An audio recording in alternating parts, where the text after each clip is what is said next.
ఈ వీడియోలో శ్రీరామనవమి గురించి మీకు తెలియని 10 రహస్యాల గురించి మాట్లాడుకుందాం. ఈ వీడియో నవమి ముందే అప్లోడ్ అవ్వాలి, కానీ కొన్ని కారణాల వల్ల అవ్వలేదు. సో అందుకే ఇప్పుడు అప్లోడ్ చేస్తున్నాం. శ్రీరాముడు 7వ అవతారం అయిన 9వ తిథి నాడు ఎందుకు పుట్టాడంటే, గణిత శాస్త్రంలో 9ని సంపూర్ణ సంఖ్యగా పరిగణిస్తారు. 9 అనే అంకె గుణించిన వచ్చే సంఖ్యను కూడితే మళ్లీ 9 వస్తుంది. ఉదాహరణకు 9 × 5 = 45. 4 + 5 = 9. శ్రీరాముడికి ఎన్ని కష్టాలు ఎదురైనా, ఎన్ని అవాంతాలు వచ్చినా ఆయన ధర్మం, ఆయన వ్యక్తిత్వం ఏమాత్రం చెక్కు చెదరలేదు అని చెప్పడానికి ఈ అంకె ఒక సజీవ సాక్ష్యం. శ్రీరాముడు జన్మించిన సమయానికి అంతరిక్షంలో జరిగిన మార్పులు సామాన్యమైనవి కావు. సూర్యుడు, కుజుడు, గురుడు, శుక్రుడు, శని ఈ 5 గ్రహాలు ఒకేసారి తమ అత్యున్నత శక్తులతో ఉచ్చ స్థితిలో నిలబడిపోయాయి. జ్యోతిష్య శాస్త్రం ప్రకారం కొన్ని వేల ఏళ్లకి ఒకసారి మాత్రమే ఇలా జరుగుతుంది. సాక్షాత్తు ఆ పరమాత్మ భూమిపై అడుగు పెడుతున్నాడని చెప్పడానికి అదొక ఖగోళ సంకేతం. రామ అనేది కేవలం పేరు కాదు, 2 మహామంత్రాల కలయిక. చెప్తాను వినండి. అష్టాక్షరి మంత్రం ఓం నమో నారాయణాయ లో ప్రాణమైనది రా. అక్షరాన్ని పంచాక్షరి మంత్రం ఓం నమః శివాయ లో ప్రాణమైనది మా. అక్షరాన్ని తీసి వశిష్ఠ మహాముని రామ అని నామకరణం చేశారు. ఈ 2 మంత్రాల నుంచి ఆ అక్షరాలను తీసేస్తే అవి అర్థం లేనివిగా మారిపోతాయి. అందుకే ఒక్కసారి రామనామం జపిస్తే సాక్షాత్తు ఆ శివకేశవులు ఇద్దరిని ఒకేసారి దర్శించుకున్నంత పుణ్యం వస్తుంది. లోకంలో ఏ శిశువైనా 9 నెలలకు జన్మిస్తాడు. కానీ కౌసల్యాదేవికి అఖిలాండకోటి బ్రహ్మాండ నాయకుడిని తన గర్భంలో మోయడానికి ఏకంగా 6 ఋతువులు అంటే 12 నెలల సమయం పట్టిందని వాల్మీకి రామాయణంలో స్పష్టంగా చెబుతోంది. ఆ పరమాత్మ తేజస్సు తట్టుకునేలా తల్లి గర్భం సిద్ధం కావడానికి పట్టిన సమయం అది.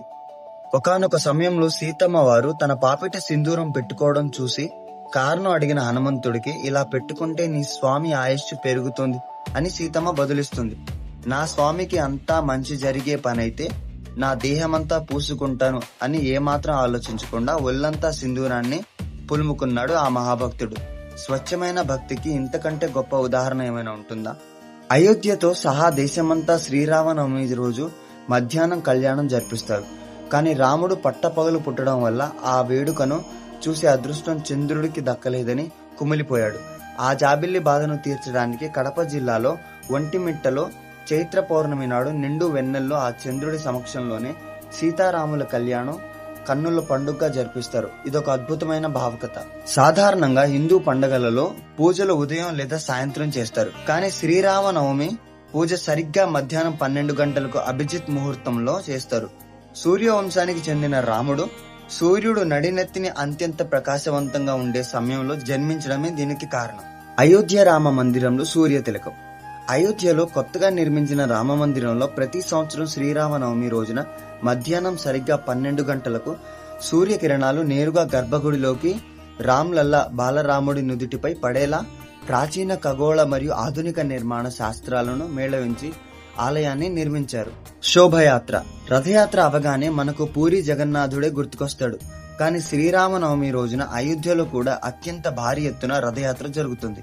రాముడు, సీతమ్మ, లక్ష్మణుడు, హనుమంతుల విగ్రహాలను రథంపై ఉంచి నగరమంతా ఊరేగిస్తారు. ఇక పానకం, వడపప్పు చైత్రమాసపు ఆయుర్వేద ఔషధాలు. చైత్రమాసంతో ఎండాకాలం మొదలవుతుంది. ఈ సమయంలో వడదెబ్బ తగలకుండా శరీరంలో రోగ నిరోధక శక్తిని పెంచడానికి బెల్లం, మిరియాలు, యాలకులతో చేసిన పానకం ఒక అద్భుతమైన ఆయుర్వేదం ఔషధంగా పనిచేస్తుంది. పెసరపప్పుతో చేసే వడపప్పు శరీరానికి చలువ చేస్తుంది. భవిష్యత్తులో మర్చిపోకుండా ఉండడానికి ఇప్పుడే సేవ్ చేసుకోండి. మళ్ళీ ఇంకో వీడియోతో కలుద్దాం. అంతవరకు ఉంటా మరి.